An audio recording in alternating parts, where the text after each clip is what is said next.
मित्रांनो.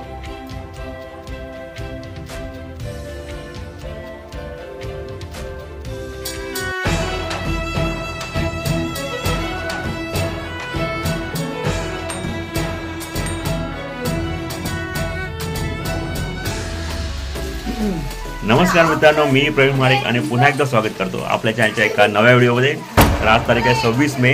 गावी होतो आम्ही आमच्या आणि पाऊस बघा, पाऊस भरपूर पडतोय.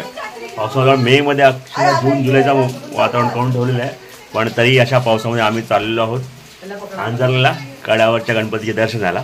आणि सोबतच आजूबाजूचे बीच आहे, बीचेसवर पण जाऊन बघू किती पाणी आहे, कारण की पाऊस काल रात्रीपासून खूप पडतोय आणि नदीलाही पाणी वर आलेलं आहे. हा बघ, नको जाऊ करतोय.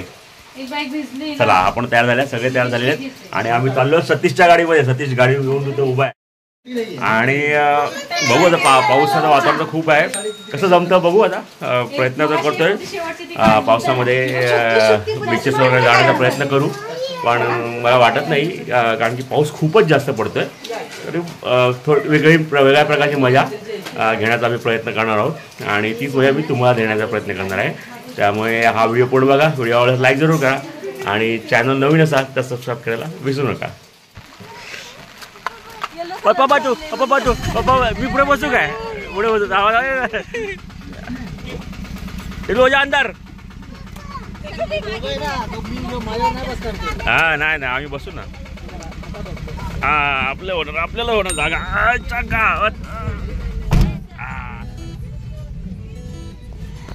तर आपला प्रवास सुरू झालेला आहे शेवटी आणि तुम्ही पाहू शकता वातावरण बघा.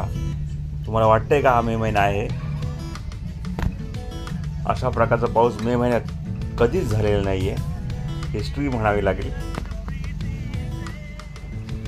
आणि तुम्ही पाहतात ही आहे चिचगडची खलाटी बघा. चिचगडची खलाटी पूर्ण पाण्याने भरलेली आहे, चक्क मे महिन्यामध्ये. आणि आता आपल्याला लागेल भारजा नदी आणि नदीला बघूया आता किती पाणी झालेलं आहे. आणि तुमच्या माहिती सांगू इच्छितो, भारजा नदी ही मंडणगड आणि दापोली या 2 तालुक्यांची सीमा आहे.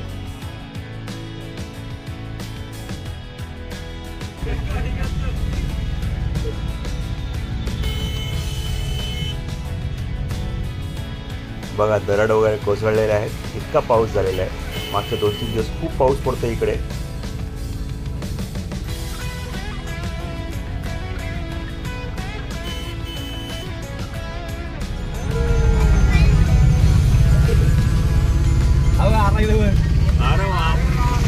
हे बघा किल्ल्याचं बांधकाम मी कोसळलेलं आहे.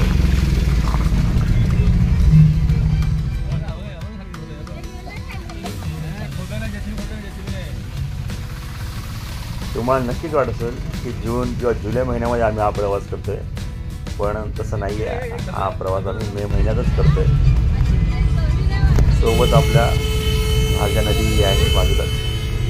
सुंदरशी नारळाची बाग आपल्याला दिसते आहे. उन्हामुळे पानं पिवळी पडली होती, पण आता पाऊस सुरू झालेला आहे, आता मस्त हिरवेगार होईल. केळशीच्या कोळीवाड्यात आपण एंटर करत आहोत. समोर जी घरं दिसत आहेत ती आहेत केळशीच्या कोळीवाड्याची.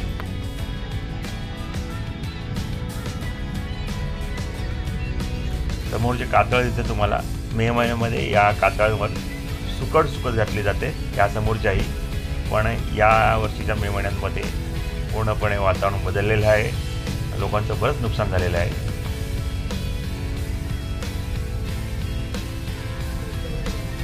केळशी गावात प्रवेश केलेला आपण आणि केळशी या भागातील एक मुख्य बाजारपेठ आहे.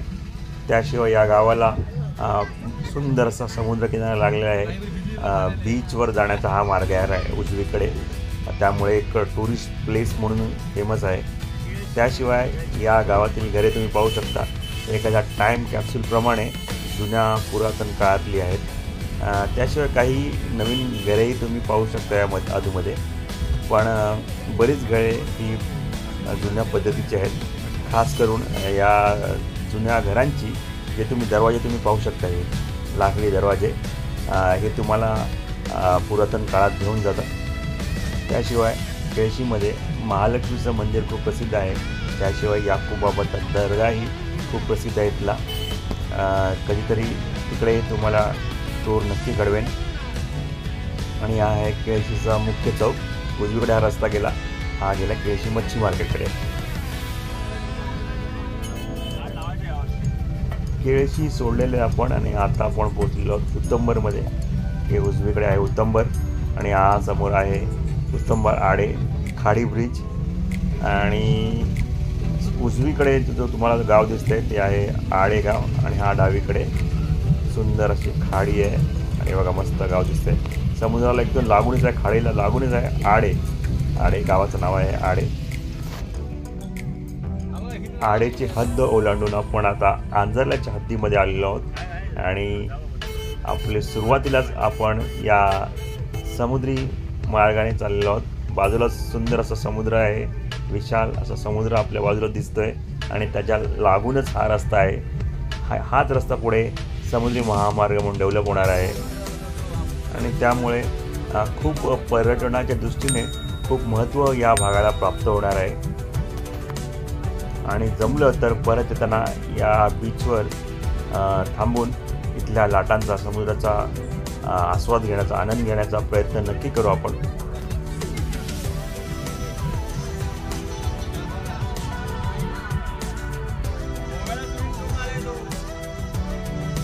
आपण समुद्र किनाऱ्याच्या सोबतच चाललेलो आहोत आणि समोर तुम्हाला लाईट हाऊस दिसत असेल. आपल्याला तिथे जायचं आहे. लाईट हाऊस क्रॉस करून आपण पुढे मग आपण आंजर्ल्याच्या कड्यावरच्या गणपतीला पोहोचणार आहोत.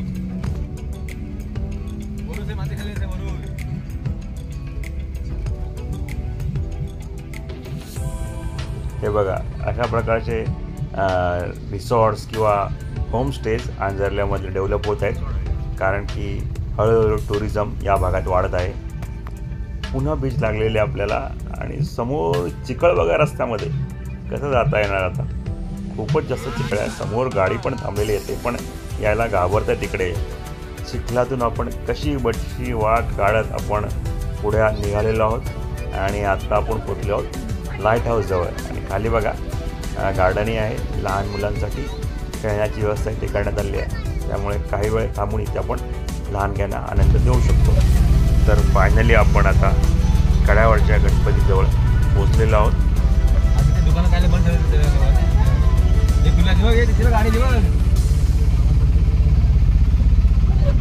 ट्रॅव्हलर्स वगैरे लागलेले आहेत, म्हणजे लोक नक्कीच आलेले आहेत. चला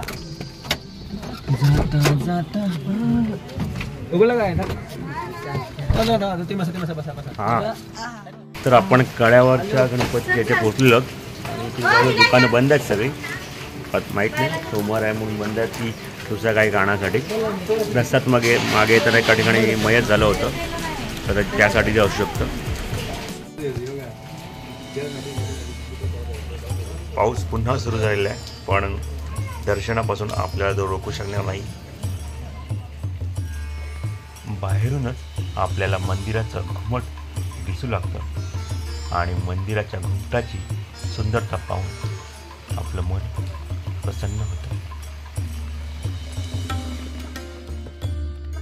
मंदिराच्या समोरच अनेक वेगवेगळ्या प्रकारची दुकाने थाटलेली आहेत. अलीकडच्याच काळात मंदिराच्या मुख्य प्रवेशद्वाराचं नूतनीकरण करण्यात आलेलं आहे. जांभ्या दगडात बांधण्यात आलेले हे मुख्य प्रवेशद्वार खूपच सुंदर दिसून येतं. आत प्रवेश करताच आपल्या नजरेस पडते हे सुंदर लँडस्केप गार्डन. मंदिराच्या घुमटावर अष्टविनायकाच्या मूर्त्या कोरण्यात आल्या आहेत. चला आता आम्ही मंदिरात जाऊन गणपती बाप्पांचं दर्शन घेतो. आत प्रवेश करताच काही अशा प्रकारचं आपल्याला दृश्य दिसतं. मंदिराच्या मुख्य पायऱ्यांशेजारी लहान मुलांना बसण्यासाठी अशा प्रकारचे दगडी हत्ती आहेत. मुख्य मंदिराचा गाभारा हा पूर्णपणे पांढऱ्या शुभ्र रंगात रंगवण्यात आला आहे आणि समोरच आपल्या नजरेस पडते जवळपास 5 फूट उंचीची उजव्या सोंडेची गणपती बाप्पांची सुंदर मूर्ती. बाप्पांसोबतच रिद्धी सिद्धींचंही आपल्याला दर्शन होतं. मंदिरासमोरील पटांगणात आसपासच्या भागातील ऐतिहासिक आणि धार्मिक स्थळांची माहिती देण्यात आलेली आहे. तर मंदिराच्या अगदी समोरच हे षटकोनी तलाव आपण पाहू शकतो. तर मंदिराच्या उजव्या बाजूस हे शिव मंदिर आपण पाहू शकतो. या शिव मंदिराच्या समोरच नंदी आणि डाव्या बाजूस गणपतींची मूर्ती आहे. मंदिराच्या दोन्ही बाजूस सिंह आपले स्वागत करतात. बाहेरून जाऊ आपण. गणपतीचं आणि भगवान महादेवाचं दर्शन घेतल्यानंतर मंदिराची सुंदरता निहाळत राहिलो. 1784 मध्ये या मंदिराचं जीर्णोद्धार करण्यात आला आहे.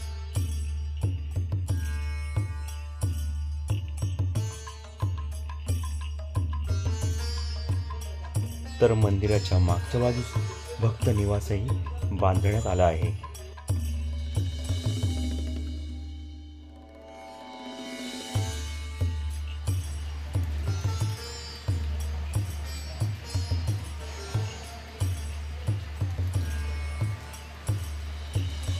दर्शन झालेलं आहे कड्यावरच्या गणपतीचं आणि आता आम्ही चाललेलो आहोत गणपतीचं पाऊल पाहण्यासाठी. ते सुवर्णदुर्ग आहे समोर. गणपतीच्या पाऊलाकडे जाण्यासाठीच्या मार्गावर भक्तांच्या सोयीसाठी छप्पर बांधण्यात आलेले आहे.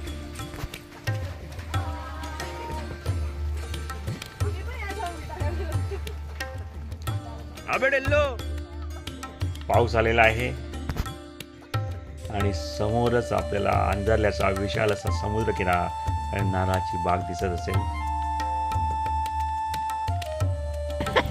चप्पल येते काढा आणि तिथे गणपतीचं पाऊल. एका आख्यायिकेनुसार श्री गणपतींचे हे मंदिर पूर्वी समुद्र किनाऱ्या नजीक होते, पण कालांतराने समुद्राच्या पाण्याची पातळी वाढल्याने ते मंदिर जलमग्न झाले आणि त्यानंतर ते मंदिर या टेकडीवर वसवण्यात आले. या ठिकाणी येताना श्री गणपतीने पहिले पाऊल या ठिकाणी तर दुसरे पाऊल मंदिराच्या गाभाऱ्यात ठेवले.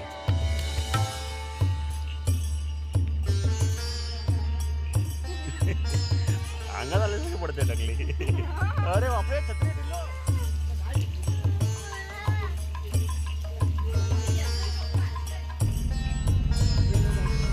कड्यावरच्या गणपतीचं दर्शन घेऊन आम्ही परत निघालेलो आहोत. बीचवर वगैरे जाणं टाळलेलं आहे आम्ही. आणि का ते तुम्हाला लक्षात असेल किती पाऊस पडते आहे. आणि हा आहे आड्याचा ब्रिज.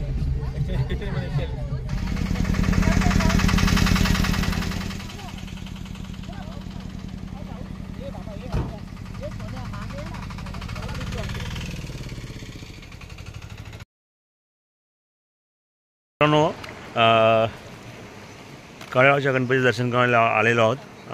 अंजरला बीचवर जाणार होतो पण पाऊस जास्त होता आणि त्यानंतर एका ठिकाणी रस्त्यावर चिखल साचला होता. जाताना आम्ही कसे बसे गेलो पण येताना आम्ही रिस्क घेतली नाही. बोरथळहून पाडले गाव आहे बोरथळ, त्या ठिकाणून आम्ही रिटर्न आलो आणि केळशीला नाश्त्यासाठी थांबलो होतो. म्हणून सगळं हॉटेल आहे फेमस तिथलं, ते नाश्ता केला आणि त्यानंतर केळशी बीचवर सुद्धा गेलो नाही, सरळ आलो. मांदिलीच्या पुलावर थांबलेलो होतो आम्ही. या ठिकाणी मगरी असतात पण आता पाणी बघा भरपूर. सकाळी आलेलो आम्ही त्यावेळी पुलाच्या जवळपास होतं, आता उतरलं आहे कारण की पाऊस थोडा कमी झाला आहे. आणि बघा तर आता आवडी इथं संपूया आणि इथून आता आपण सरळ घरी जाणार आहोत आणि पुन्हा भेटू पुढच्या वेळी. तोपर्यंत जय महाराष्ट्र.